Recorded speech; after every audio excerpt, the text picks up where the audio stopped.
ভারতে মোট ৬টি কেন্দ্রীয় বা জাতীয় রাজনৈতিক দল আছে। BJP, Congress, Aam Aadmi party, CPIM, BSP and NPP.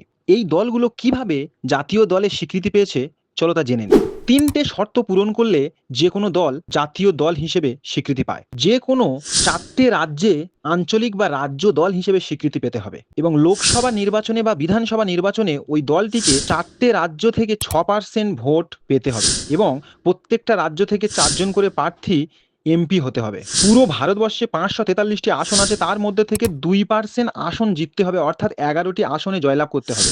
তবেই তোমার দল জাতীয় দলের মর্যাদা পাবে। জাতীয় দল হলে লাভ কি এতে? দেখো, সারা ভারতে ওই দলের জন্য একটা স্থায়ী প্রতীক চিহ্ন থেকে যাবে। সরকারি টিভি, রেডিও বিভিন্ন সময়ে ফ্রিতে প্রচার করতে পারবে।